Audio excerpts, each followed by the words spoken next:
Kaziwai zvakare vana vaMwari mufarongo kuchingamidzai kuchirongwa chamazuva ose konhai pastor.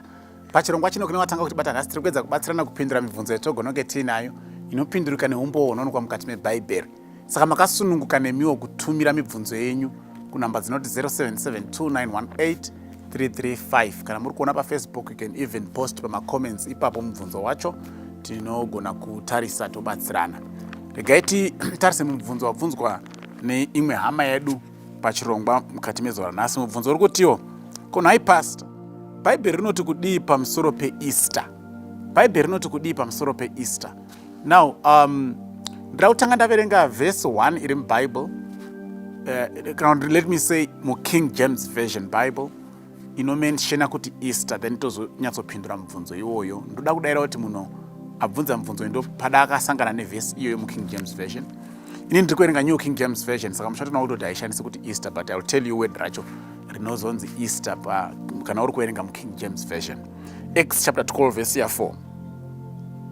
So when he had arrested him, he put him in prison and delivered him to 4 squads of soldiers to keep him, intending to bring him before the people after Passover. New King James Version not after Passover, but mukaverenga muKing James Version not after Easter. Ndorega verse rinomenshena kuti Easter Bible muKing James Version Bible. Any other version of the Bible inoti iyo Passover. Even mukadzokera ku original language yakashandiswa ipapa Pascal in Greek haisi kutaura kuti Easter inoreva Passover. Easter, it's a corrupted form of the Aramaic word rinoreva Passover. Saka this is a corrupted form inozonzi Easter. Otherwise it's derived from Aramaic ichireva Passover. Saka basically I would say the Bible doesn't speak about Easter. The Bible is silent about Easter, but it talks about the Passover, which is equivalent in terms of dates to inonzi Easter nevanhu. So mukaverenga kuna 1 Corinthians chapter 5 verse 7 tinotori nema-instructions ekuti chatinofanira kuita commemorate chii. Kana munhu abvunza mubvunzo aine chinangwa choda kuziva kuti topembera here, torega here kana kuti todii. 1 Corinthians 5 verse 7 Bible rinoti iro, therefore purge out the old leaven so that you may put a new lump, since you truly are unleavened. For indeed Christ our Passover was sacrificed for us. Christ is our Passover. Kureva kuti mutambo wePassover, wePaseka, Pascal kana kuti Pesach muchihebheru wainongedza kuna Jesu Kristu. Painzi urayai gwai muzore ropa racho pamadoorposts.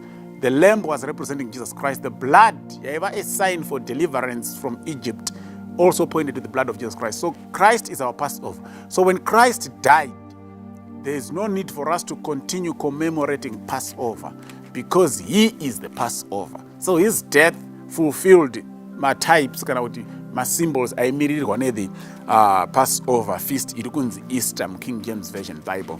But mukaenda zvakare kuna 1 Corinthians chapter 11 verse 26, because Jesu paanodya the last Passover nema-disciples ake, the night that he then went on to be killed the following day, ndo paano introduce inonzi the Lord's Supper. Mukaenda kuna Matthew inonzobuda pachena kuti while they were eating, he took bread and broke it. So vanga vachitodya chingwa chePassover chisina mbiriso. And while they were eating the Passover, he took bread and broke it and said, this is now my body, which will be broken for all of you. Take it and eat it.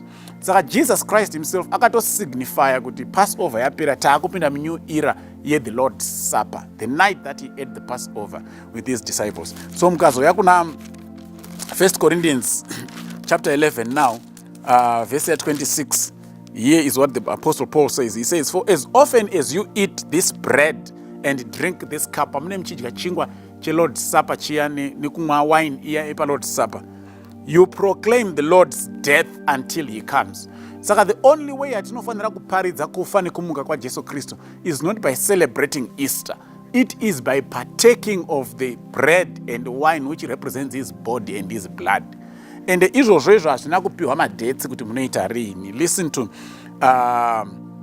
ndoda vhesani yacho ndichiri ipapo pana 1 Corinthians chapter 11 verse 25. In the same manner, he also took the cup after supper, saying, this cup is the new covenant in my blood. This do as often as you drink it in remembrance of me. Saka Jesu haana kusiya madate ekuti Lord Supper inodyiwa nguva musi wani. Akangoti do it as often as you can in remembrance of me. Saka the only way atinogona kurangarira kufa nekumuka kwa Jesu Kristu is by partaking of the Lord's Supper as often as we can.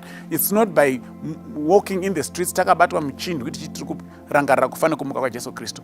Patinodya chingwa chisina mbiriso newaini iya isina doro, ndo patinenge tichitorangarira nekuparidza nekupembera kufa nekumuka kwa Jesu Kristu. Because wine iya inomirira ropa raJesu Kristu rakadeuka.